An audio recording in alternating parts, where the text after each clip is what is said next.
This week we're answering the viewer question, what if I don't have enough content?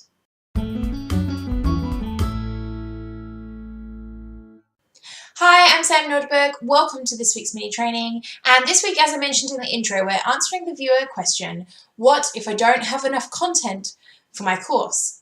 So I was asked this during the week. The lady shall remain nameless, but she did come to me and say, look, I'm worried that I don't have enough. How do I know if I've got enough stuff to put into my course? So I figured it was a perfect time to have a chat about if you have enough content to put into a course. I'm going to preface this with saying 99% of the people that I talk to, maybe 95% of the people who I talk to who say to me, I'm worried I don't have enough information, actually have too much information.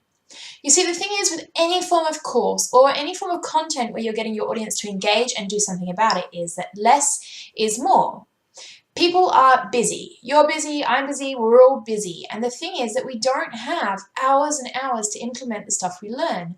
Most of the people I meet are learning far too much to implement. In your day, you might be reading, you might be listening to the radio, you might be seeing things on Facebook, you might be attending a course or a membership site. There's no way you can implement all that stuff.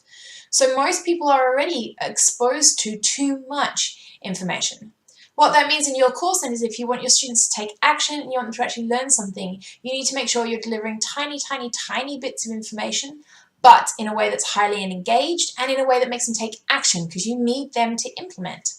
So in answer to your question, what if I don't have enough? Well, you probably do. In fact, you've probably got more than enough. Because the reality of it is it needs to be short and simple and sweet, but highly engaged, rather than long-winded and stretched out. You need to be short and sharp. Most people I meet have more than enough information for a course. In fact, they have too much information.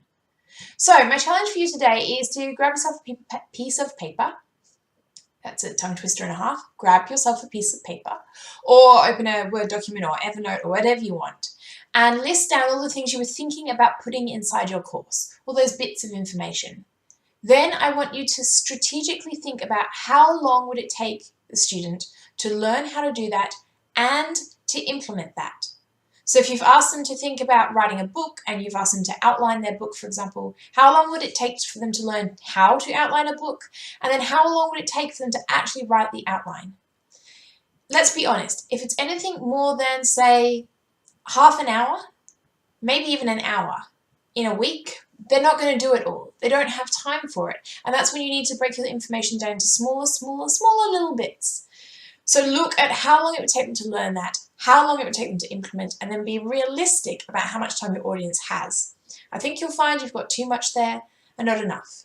So jump down in the box below for me and tell me what were you thinking of creating, and were you worried that you didn't have enough? Or are you on the opposite end of the scale and you think you have perhaps too much information? And as always, I will see you in the next video.